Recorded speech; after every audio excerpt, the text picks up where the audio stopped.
Welcome, bienvenue to One Film, One Federation in collaboration with Telescope Film for French Cinémathèque. Telescope Film is the only site in the US exclusively for international film and TV, and it now offers a dedicated page for France. Looking for a particular French film or show? Search our comprehensive database to find out if it's streaming in the US and where.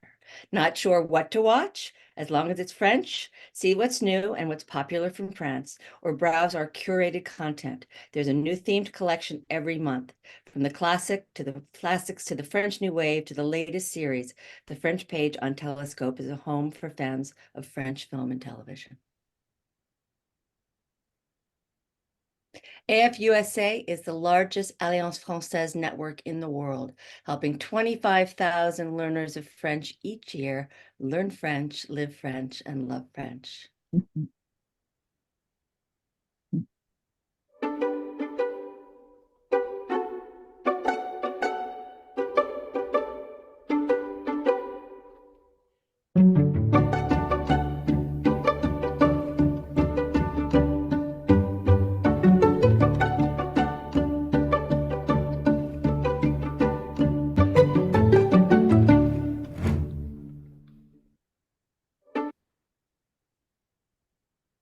So just a little bit of advance notice, the May 20th session of French Cinémathèque will feature Un Prophète, award-winning film from director Jacques Audiard, whose much anticipated musical comedy Emilia Perez will be featured in official competition at the 2024 Cannes Film Festival from May 14th to the 25th.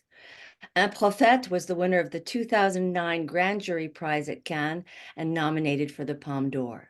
The film also won 4 Césars in 2010, including Best Film, Best Actor for Tahar Rahim, Best Supporting Actor Niels Aarstrup, and Most Promising Actor, again Tahar Rahim. Un Prophète was also the Oscar nominee for Best Foreign Film in 2009. Just a few logistics. Please stay on mute during the presentation, unless you want to raise your hand and then raise your hand. Stay on speaker view. Please put your questions in the chat or raise your hand using the Zoom feature. If there are technical issues, please sign back after a couple of minutes using the original Zoom link. This event is being recorded for our YouTube channel and the runtime is 1 hour. Please welcome Aude Hesbert, currently the head of film and TV for the Villa Albertine in Los Angeles and French film industry expert. Welcome, Aude, for a conversation on Anatomy of a Fall. Thank you very much, Renée. Bonjour à tous. Very nice to see you today for our monthly rendezvous with French cinema. For those of you who have followed Justine Triet's career, it is no surprise to have seen her climb the steps up to the top. Her talent has been evident since the very beginning. It needed just a little time and few opportunities before flourishing into something the international film industry couldn't possibly overlook. It was not that long ago that Justine Triet was a student at Les Beaux-Arts and directed her first feature, Age of Panic, which started quietly at Cannes in 2013 in the Acid sidebar section, but already piqued the interest of Les Cahiers du Cinéma, who rated her in their top 10 directors that year. In 2016 came In Bed with Victoria, her new film nominated for the Best Film César, followed by Sibylle, her third opus that made it into Cannes competition and delighted French audiences. Those artful films represent the first footstep on an incredible path. This path is a story in and of itself, a genuine page-turner with chapters, climaxes, drama, and so many happy endings. It all started in Cannes, where the film premiered and ravished the jury who awarded it with the supreme accolade, the Palme d'Or. And for those who remember, there was a very polemic speech at the time, if you remember, about the social climate and the pensions in France, which made a big noise around the film. Then came The Whirlwind, attracting unprecedented acclaim worldwide in the full international festival circuit, including Telluride, Toronto, New York, where it screened for packed houses and earned a chorus of resounding praise. Then came a bountiful harvest of awards worldwide, not only in the US. We must face the truth. French cinema hasn't felt such a thrill for a long time. Not only was Anatomy of a Fall the most successful French film around the globe in 2023, but it garnered 5 outstanding nominations at the prestigious 96th Academy Awards. The film's international box office totally currently sits at $22 million, grossing $4 million in the US, marking an exceptional success, gaining both critical and popular recognition on an international scale. In the category of Best Picture, the film has been recognized for its captivating storytelling and artistic brilliance. Justine Triet has skillfully brought the narrative to life and was rightfully nominated in the otherwise male-dominated category for Best Director, which was already an achievement among 4 men. And what another achievement for Anatomy of a Fall to step into the realm and kingdom of Hollywood with a nomination for Best Original Screenplay. It's not every day that French cinema goes there. Together, Justine Triet and Arthur Harary, partners in crime and in life, have demonstrated exceptional creativity and managed to merge a murder trial thriller into a modern marriage drama with a subtle feminist angle, granting the audience ample space to make the story their own and never once spoon-feeding them. Arthur Harary is a French filmmaker as well. He made his directorial debut in 2016 with the crime drama Dark Inclusion, which he followed up in 2021 with the adventure drama Onoda. We also need to applaud Sandra Hüller's remarkable performance that has earned her the nomination for Best Actress. Triet and Hüller first met over a decade ago when Hüller presented the director with a prize for a short film Vilaine Fille, Mauvais Garçon. It was at the Berlinale Festival in 2012, long time ago. Several years later, they met again, this time in Cannes, where Triet's film Victoria was premiering alongside Hüller's prize-winning Toni Erdmann. Some of you might have seen this wonderful and very interesting German film. Her dedication and skill have brought Anatomy of a Fall to an uncommon level of intensity and ambiguity, and her embodiment of a sexually self-assured novelist, of a non-apologetic mother, will no doubt shake up the image of women in film. Other actors are well-known faces of French contemporary cinema. The prosecutor is Antoine Reinhardt. Some of you might have recognized him from his incredible performance in 120 BPM by Romain Campillo. Swan Arlo, the lawyer, won the César Award for Best Actor for his role in a first feature called Bloody Milk. Both are supporters of the Me Too movement in France. Milo Machado Garner, the blind kid of the film, who actually isn't blind, started his acting career in the first season of the TV series In Therapy. And last but not least, this thriller found its space and rhythm thanks to a true artist in the editing room, Laurent Sénéchal, and I loved that the Academy recognized his craft as well. And now this introduction has been made, I am very pleased, and I really much expect to listen to you and what you have to say about the film. And I will open it up with a very general question about how much you appreciated the film. So did you like it? What was your first impression of the film? Do anyone want to start? Yes, Renee. Ah, you need to unmute yourself. Hi, Aude. I'll start. I think this is a fascinating film. And what struck me initially, having been relatively involved with French film, is the ambiguity that is reflected in this film. Which is something that I think we see in I don't want to say a lot, but that is something that one appreciates from French cinema. So so that's a start. That you don't ambiguity meaning, did she do it? Did she not do it? Is that even important? The ambiguity in the film, and we can take it next steps. Thank you, Renee. Anyone wants to comment on how much or how they liked the film or didn't like the film? That is something possible. Yes, Anthony. Hey, thank you. I was mesmerized by the film. I thought that it was extremely well done and that it captured the minutiae of the trial really well. There's been other films about French judicial system, not as good as this one. I think they really captured the minutiae of the trial and the feeling during the trial. As I said, I love the film. Thank you. Did anyone dislike the film for a reason and another?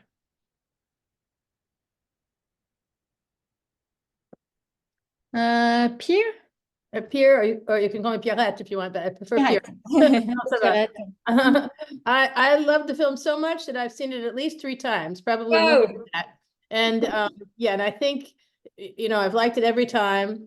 And I think somebody mentioned ambiguity. It's not just ambiguity about what's really going on, but about the relationship between the husband and wife, the relationship with the child. I mean, there's a lot of subtlety, which I do think is characteristically French. Not hitting you over the head with an action movie like an American movie. Anyone else? Okay, I will go and ask you like an obvious question, and everybody is expecting, I guess, because as you could notice, the marketing of the film was absolutely amazing and turned around this very strong question. Is Sandra, the main character of the film, guilty or is she not? What is it? I'm very curious about your opinion on this guilt issue. Because there have been very different answers to that questions among different audiences worldwide. So did she do it, according to you? Denise is saying not guilty. Anthony is saying innocent.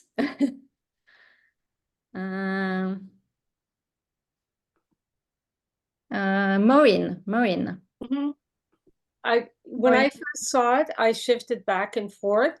At the first, I didn't think she did, and then a half hour later, I said, "Oh yeah, she did it." But I think, in my opinion, that he set her up because he recorded everything without her knowledge to ultimately prove that she had killed him. But I think it was a calculated effort, in my opinion. He set her up, that he did want to kill himself. And my own personal experience is because I knew somebody who committed suicide, and I was told that they don't really reveal to anyone that they're going to end their life. And I think that he might, I think he did commit suicide, in my opinion, and then he set her up to make her look guilty by all the recordings he had done. So the bottom line is, I don't think she was guilty. So I see lots of people agree with you in the chat. It's interesting, all your reactions, because most of you seem to think that she's not guilty. And in most of her interviews, Justine Triet was surprised to discover that a majority of the American viewers thought the woman was guilty, whereas French audiences mostly thought she was not guilty. And she gave another example of audience's reaction and realized that in Spain, for example, people loved the main character, the woman character, Sandra, very much, thought she was very sympathetic, friendly, whereas in other countries, she looked very cold and even mean sometimes. So it's interesting to see how many cultural differences there are around the reception of this character. Jennifer wants to jump into the conversation. Welcome. Hi, thanks. Yeah, I just wanted to say I don't think she was guilty, and I don't think that her husband would have done that to her because they both loved their son very much. And if he was really trying to kill himself and frame his wife for it, that would have left their son all alone, left him an orphan, basically. So I disagree with Maureen's opinion of that happening. And I do think it was an accident. It might have been like maybe he was contemplating suicide and just got too close or you know something, but I don't think that he killed himself, and I don't think that she killed him either. Interesting. Any other reaction or interpretation? Okay, then maybe we can start talking about the screenplay, because as regarding the different reactions there are. What? I know. Somebody wants to speak? No. No, good. So the film won Best Script Play at the Oscars, and it's a very sophisticated whodunit, where the question of whodunit is not that important, and it's a very well constructed and remarkable in its complexity film. Do anyone wants to talk about the construction of the film, of the script and the narrative, the way it's written?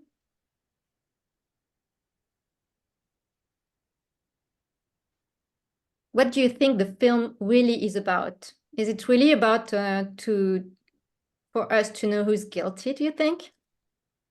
Sharif and Zainab. Hello. I See you well, again. my thought about the film, it was not an anatomy of a fall. It was an anatomy of a marriage. And the writer, I think, developed this story. We see how the marriage have evolved during years, how it started, and it's not only the marriage but the family, the kid also is his opinion about his parents are evolving through the movie. He was not so sure at the beginning, and then he gradually comes to realize how complicated the parents' relation were. So I think it was a very good script, and it is why it got the Oscar for that. It's very well written. Zainab? Yeah, I think that I agree with what Sharif said, but of course, the whodunit part is just the umbrella, but the complexity of the human relations and the complexity of human nature and the genius of two people seeing the same thing would interpret things so dramatically different. And going back to your first question, I think that she would have loved to get rid of him, but she didn't do it. She was very happy it ended that way, I think. Happy. Interesting. Jennifer? No. How did you react when watching the first sequence of the film during the interview? That's actually what I wanted to mention. I agree with what everyone has said, and I was going to add there's another layer to it as well, which is this idea, the interview at the very beginning, in which she talks with her student, or the student who wants to write about her. She talks about whether or not, or to what extent, her stories and her fiction has been inspired by real life, and that is brought up in the trial as well. And so they kind of go back and forth, and the student is arguing, well, you said that you need to have some kind of inspiration from reality, and so there is that issue that runs throughout the film, in a way, that's one of the questions that the film raises that the spectator thinks about or needs to resolve. And how would you have reacted if you had been at the place of the student at that moment? What would you have thought? What do you think she thinks is happening?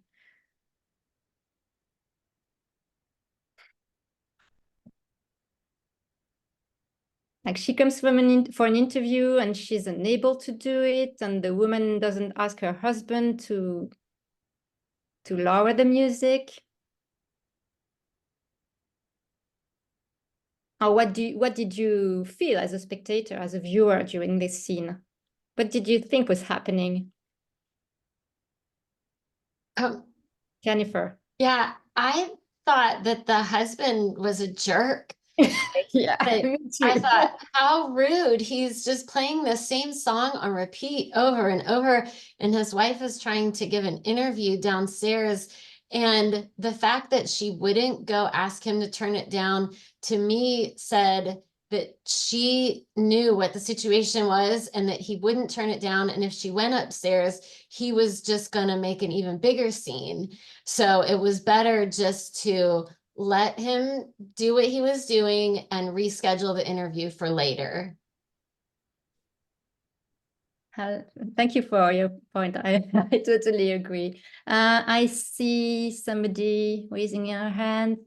Is it Kristen? Yes, hi.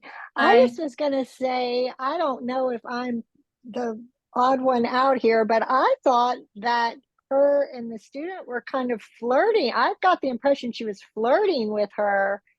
And I just think that added a whole nother layer to it. Like you said, what did the student think she was doing there? I think she came with one intent, but then when she got there, there was this underlying chemistry. And I kind of thought that's part of the reason why maybe the husband was playing the music loud. Like maybe he had picked up a little bit on that. I don't know if he had walked by them before or something, you know, it was like he was purposely trying to get in the way of that. It's very interesting to have this point of view, because this is also the point of view of the prosecutor. Because at some point during the trial, he raises the issue of jealousy and the fact that she had an affair with a woman, so it might have angered the husband at the precise moment, and that's what he tries to convince the jury members of her guilt because of this specific scene of seduction. Yes, Maureen wants to come back. Yeah, I also got that feeling more from Sandra's point, where she was just by her look and her mannerisms and the way she was drinking her wine was in a very seductive way. And I think that the interview, the student was a little, after a while, I got a feeling she was feeling a little uncomfortable, and she was ready to end the given the loud music and everything, but I think she was ready to, postpone the interview.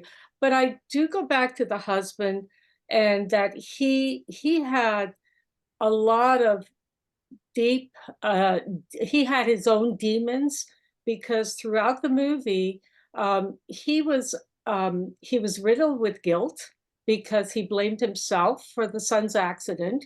He was insanely jealous of his wife for being able to write a book where he was always stuck in first gear, and he couldn't. He was consumed with so many demons that I think ultimately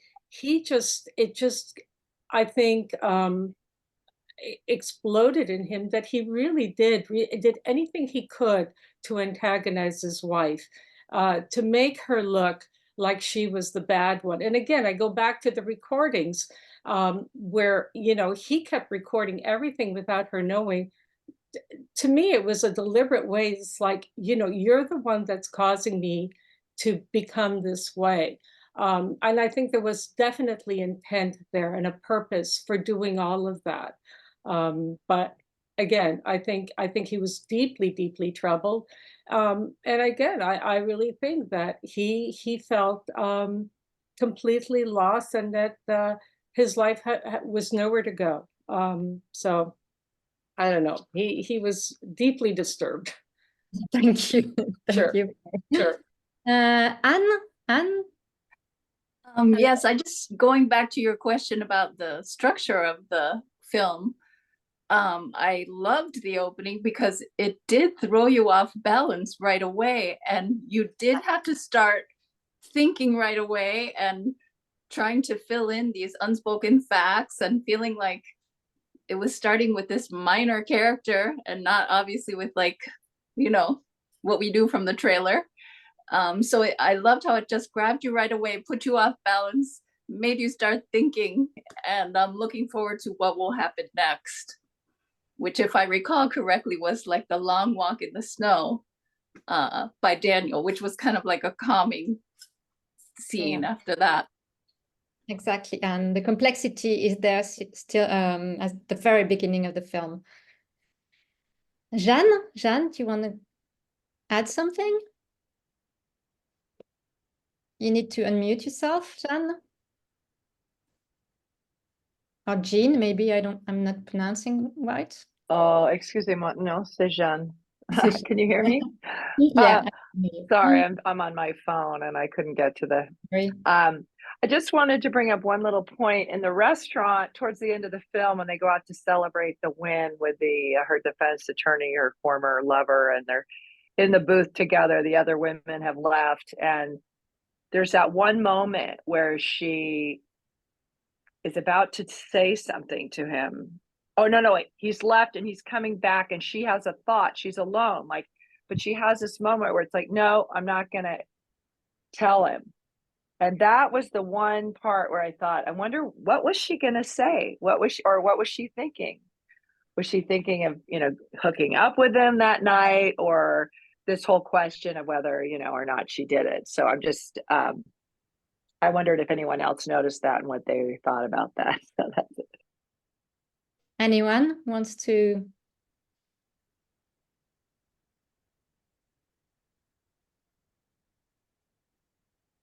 Yeah, Jennifer? Yeah, with regards to that moment, I think it was that she felt very conflicted because she was so relieved and happy to not be going to prison.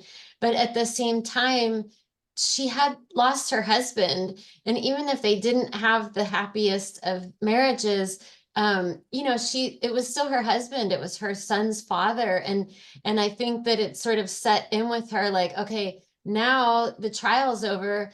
And I feel happy about that, but now I have to grieve the loss of my husband. So I think it was that sort of, just conflicting emotions that she was dealing with in that moment. Janet? Yes. I had the impression that I don't know what other people think, but when she raises that issue of whether or not she was really innocent and whether or not Vincent believed her, the lawyer believed her, I had the impression that in a way that he didn't care if she was innocent or not. I don't know if anyone else kind of read it that way. I mean, he obviously still had feelings for her, and in a way, it's like she used him as her lawyer and used his feelings a little bit to get a good defense. But yeah, the way that he kind of shrugs off her saying that, it's almost as if, well, I don't care. I like you anyway. Oh, I don't care. I'm a lawyer, so I just need to. But I don't think it was that just kind of I don't care. I had the impression that it was in the context of their personal relationship rather than in the context of their professional relationship. Pierrette, you have your And Yes, I think that is the whole point of the movie to me, that it doesn't matter if she's innocent or not. We define the reality. It's kind of existential, that we have to decide all the time. Is she flirting? Is she not flirting? Is their marriage okay? Is it not? Is she guilty or is she not?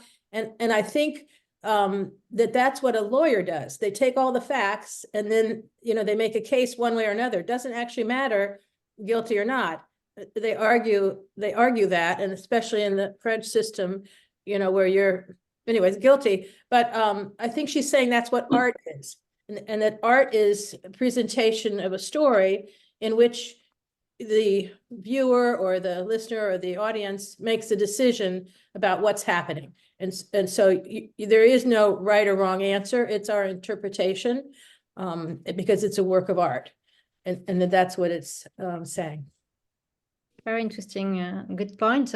And it makes me think of another sequence when the boy realizes that he misses some elements to decide, and Marge, the girl who's Yes. Yeah, that it's a minor character, and she's there but that minor character says the most important thing in the movie, which is there are times when you just don't know, but you have to take a side, you have to decide.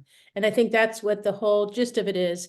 You don't know, but you've got to make a decision. And we as the audience are in that position. And in this discussion right now, we're needing to make a position. Exactly. Constance? Hi. Hi.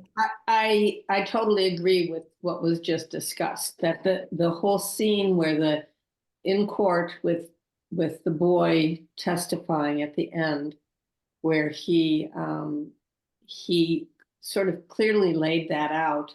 I felt the judge and the prosecutor and the attorney were somewhat taken aback by his maturity in what he said, which came from the young woman who was taking care of him.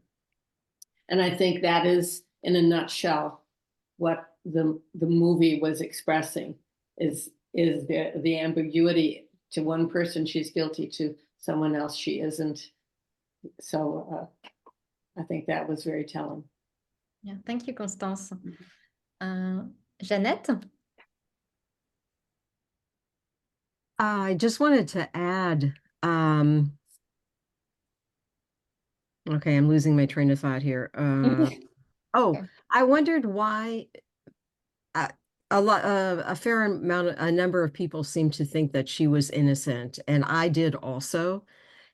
Although I also went back and forth over the course of the movie, and I was wondering in the end what made everyone, well, not everyone, but among those who thought she was innocent, what led you to that conclusion? Because for me, it was in large part the testimony of her son at the end, near the end. So do you think he saved her on purpose? He might have Well, that is another the possibility. question. Yeah, That it is is a the question. possibility. Phyllis? Hello, Phyllis? You need to unmute yourself. We can't hear you. Okay, there we Hello. go. I had the same feeling as Jeannette, but actually I felt more that she was guilty. I had a really hard time trusting her. And I was leaning towards guilt, especially after hearing the recordings. But then when her son talked about the car ride with his dad, where he felt like his dad was more or less preparing him to a life without his dad. And then I thought, well, now I'm not so convinced that she is guilty. Yeah, it pleads for suicide. I thought, of course. Jennifer? I was wondering how many people saw the movie The Zone of Interest before they saw this movie, and if those are the people who felt like she was guilty because they had that image of the same actress in their mind, and she wasn't such a wonderful person in the zone of interest, and if maybe that influenced how they felt about her in this movie. Thank you very much, Jennifer, for that question. It's always very interesting to realize that films have established a dialogue in between themselves. So anyone has seen Zone of Interest? Anthony, hello. I had seen it. I don't think it affected my opinion either way. I didn't recognize that it was the same actress. Exactly. Interesting. So another question, why do you think whether you think she's guilty or not, at some point everyone, I think, mistrust her, and how do you think why do you think we don't trust her? What makes us dubious about her behavior as a viewer of the film? Yes. Yes, Sheriff.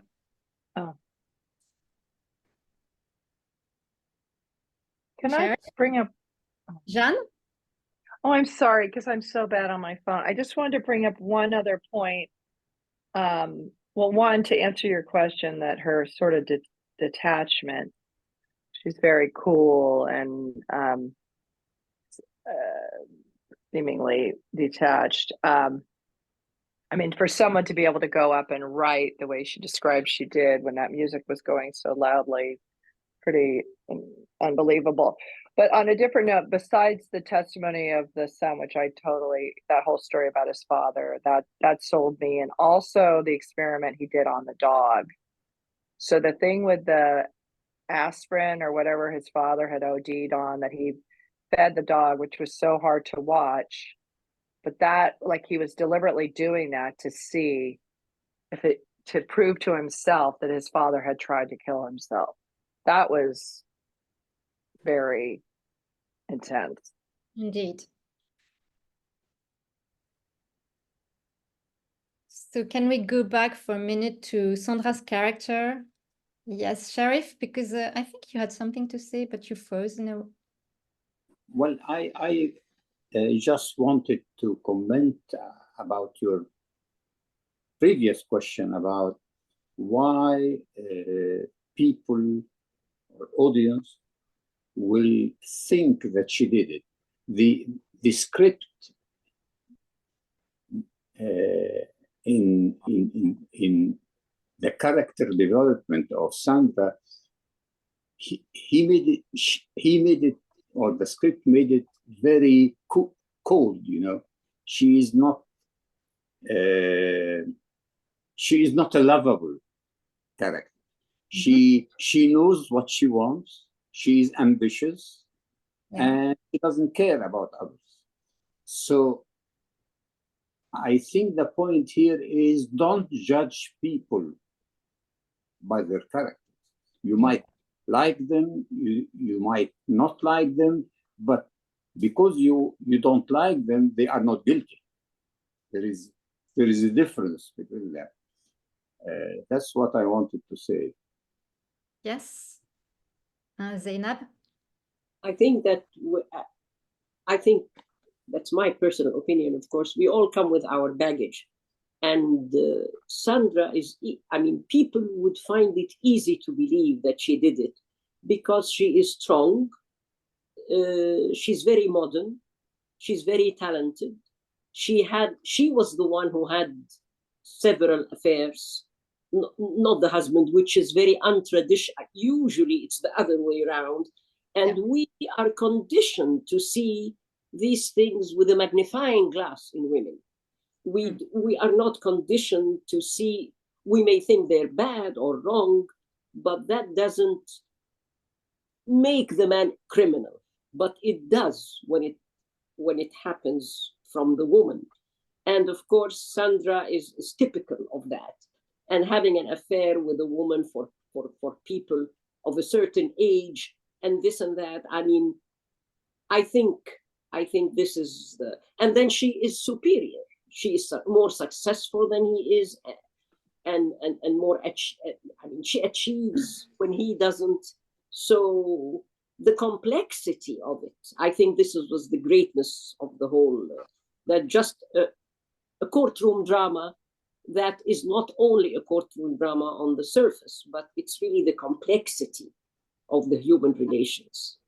Thank you for this excellent remark about the reversing of the stereotypes and the way that we're conditioned to think of the guilt of someone because he behaves in a certain way.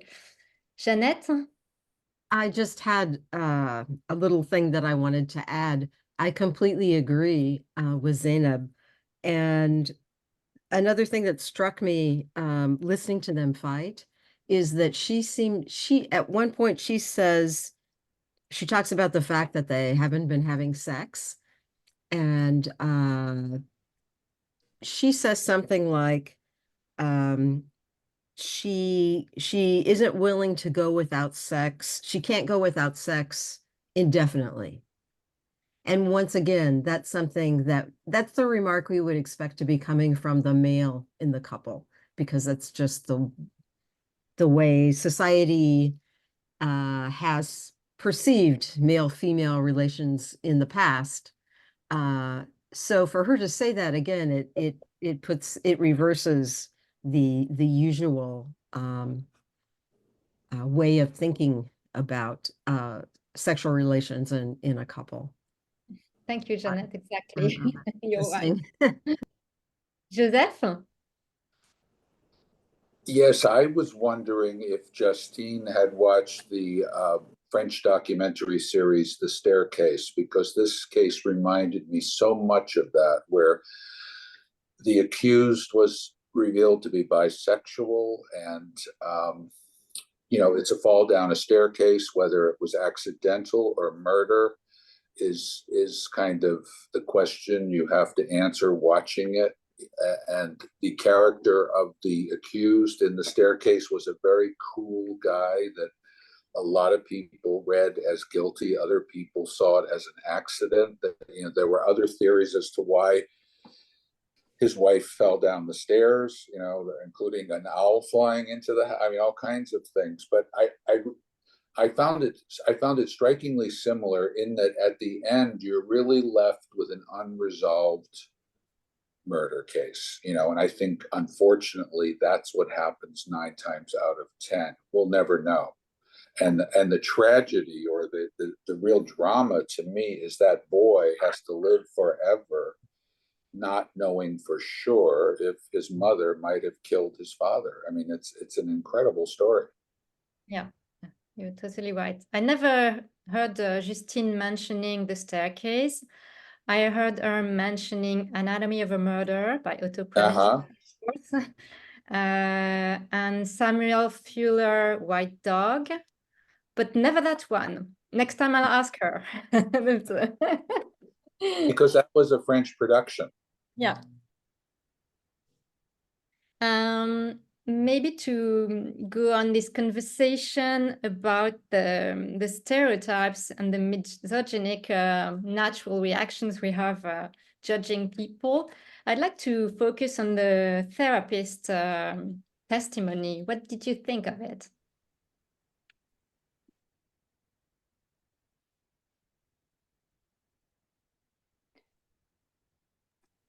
Yeah, Jeanne? Or Joseph? If you want to follow up on this? No.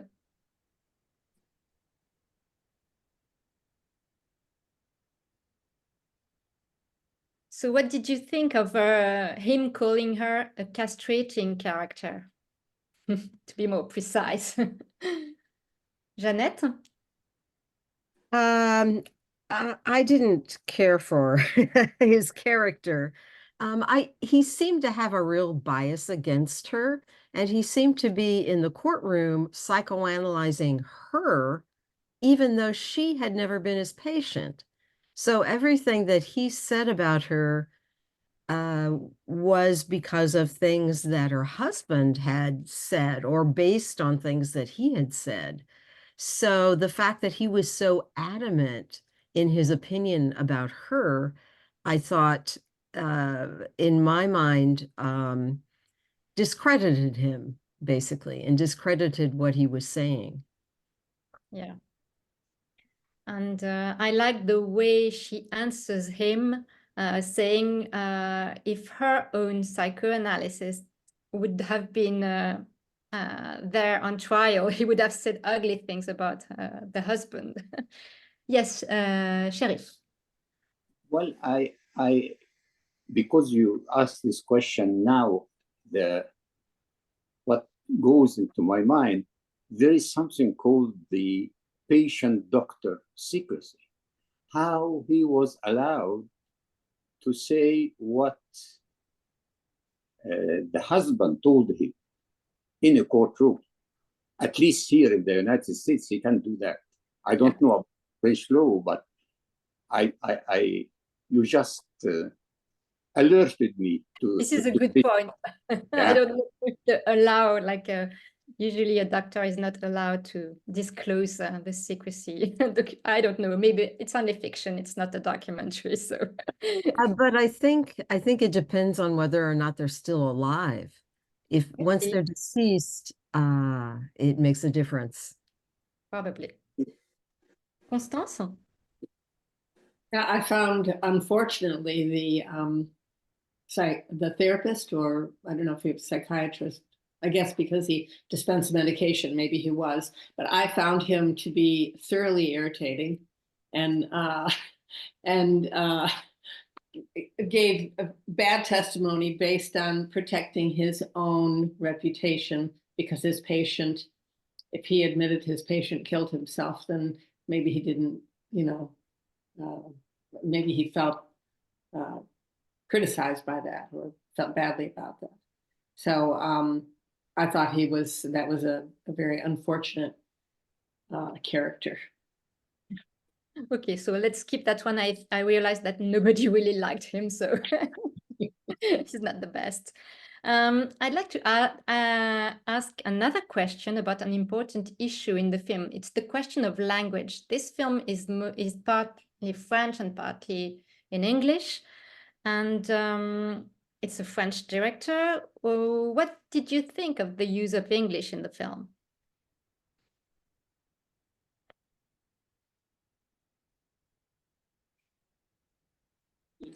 Jeanne?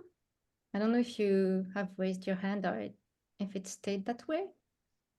Pierrette? I think it's important that the protagonist is German speaking, because I think that, I hate to say this, but it also adds to our underlying willingness to think she might be guilty. She doesn't speak French well. She doesn't speak English as well. She's an other because she's a German speaker. Yeah, there are two issues, I guess, with this language problematic.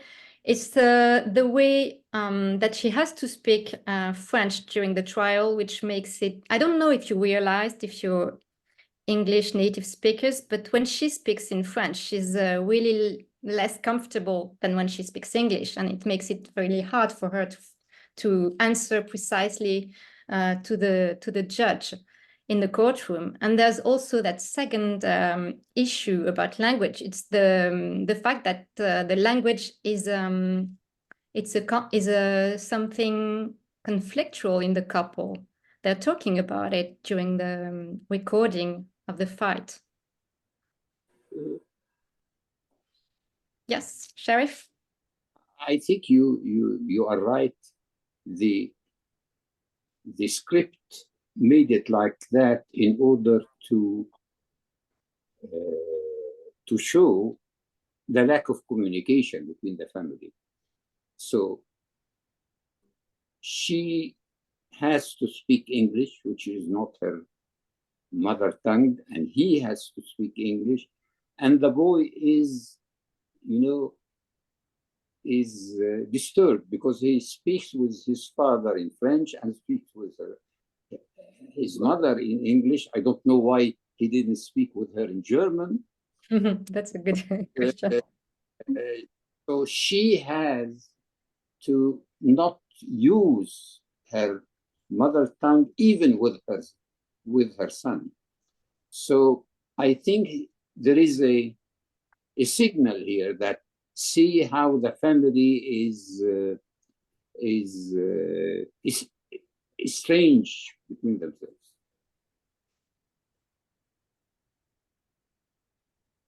I think that I'm just seeing the time running. I have a last question. Were you not struck by a difference in the way the trial takes place in this courtroom compared to American films? American courtroom dramas, I mean. Yes, Maureen. I think Constance was before me, so but I'll just say briefly that it surprised me have such a young child testify, and I guess if this is customary in the French judicial system, in front of a courtroom to give such testimony, especially when the prosecutor was so harsh and intimidating.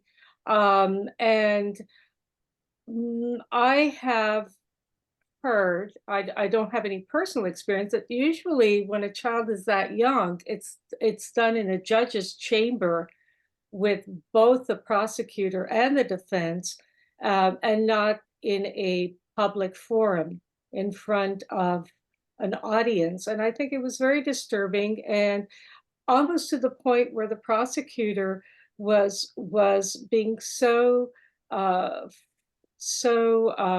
hard on him. I know they want the truth, but in another sense, it really flustered the boy, and I felt terribly, very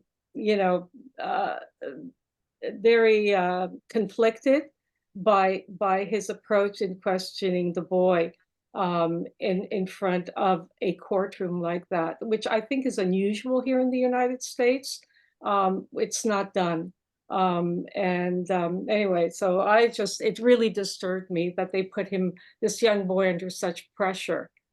Anyway, that's it. That's all I have to say.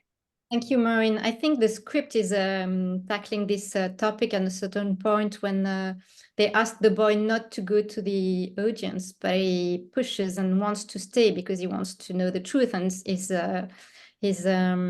saying that anyway he will know it through the press, and but he's a very atypical and brilliant boy. So that's how the script is handling this issue, at least. Constance?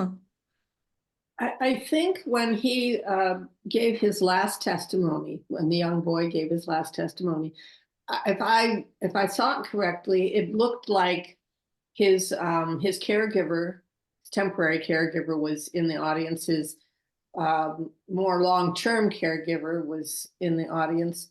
His mother was there, but I didn't see other people, so I assumed that it was a more private testimony. But the other thing I noticed in the courtroom was at one point there was a conversation between the wife, and maybe it was with a psychiatrist or someone else giving testimony at the same time, where they could ask. And I don't think that typically happens in a U.S. court. The witness is the only one being questioned. It's not a three-way conversation. Exactly. That's what I realized as well. You know, we are very much used to the objection, Your Honor, in American films, that only one person is allowed to speak at a time. And I think Justine Triet has a taste for chaos, and it suits her well, the way that people can answer during the testimonies, and they're allowed to jump in conversations, whether it's the lawyer or the witness or anyone. So that's a major difference, yes. It's less codified. Mm-hmm. Anyone wants to add something? Maybe a last word on the music and the choice of this incredible loop of music that keeps bouncing back during the whole film. It starts at the very beginning and merge into a beautiful Chopin ballade. The dog did it, Andrew. Love your point. He's the only one who knows the truth anyway. The dog, probably. But let's go back to the music.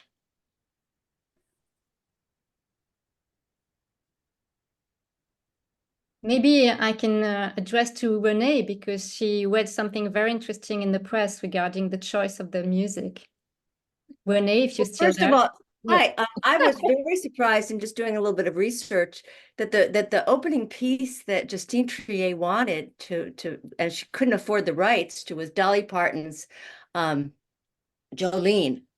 Which of course I was not even remotely familiar with, but when I listened to it, I think that the film might have had a very different opening if it had been Jolene. So I guess she couldn't afford the rights for the song that she wanted. But I think that this having a steel band play this particular song kept us all, and the repetitive nature of it kept us all, on the edge of our seats. I mean, it was grating in terms of its sound. And then of course the Chopin is a funeral piece, which Chopin had requested that particular piece, which is what Daniel's playing at the end, be played at his funeral. So I think that the music was very well thought out. And yeah.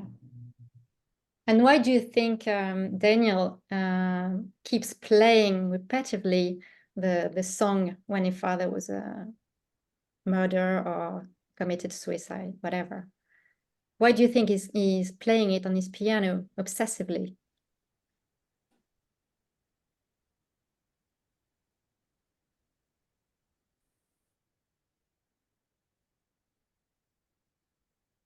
My take is that he is trying to find the truth, like reliving the moment, but there are many interpretations to it. Yes, Constance? I think he was, I don't know. I kind of thought he was trying to soothe himself and take himself into a different place, and that by focusing on the music, which I thought was beautiful to have that come in and out of the film during the whole film. I just thought he was sort of self-soothing. Yes. That's very probable. So do anyone want to add something before? Yeah, Phyllis. We have to say goodbye after this one, I guess. Sorry, and I know that there was somebody else who just had her hand up. Anne just had her hand up about the music, because I was going to ask something different. Did Anne want to say? I was just going to say that I didn't really grasp the significance of the music or the language. It was something that I kept thinking about, but it didn't really register with me. I didn't feel like it didn't really hang together artistically for me. The reason why I briefly thought that the father was on like the iPad instructing him on the Asturias song that he was working on, which would have been a Spanish song. But I completely, I felt like I just didn't quite get what the filmmaker was trying to do with that. That was interesting. Interesting perception. For me, the music is really good at making it at being very repetitive, at playing like a loop, and insisting on the mystery and the difficulty to reveal the truth. But that's my perception. Phyllis? I was just wanting to bring up that final scene where Snoop gets up on the couch and lays down next to her. And I just found that curious. And I mean, I see that we're out of time, so that's a whole new, it's a whole new subject, but it's a good way to open it up. And makes you want to watch the film again and find the answer, right? Well, thank you very much, everyone, for joining our session today. It was a very inspiring discussion, and I hope it makes you want to see other films by Justine Triet, or we watched that one. And I hope you'll be faithful to our monthly meeting, and I hope to see you next month with Un Prophète by Jacques Audiard that Renée introduced earlier on. So thank you very much for joining us, and see you soon. Thank you, Aude.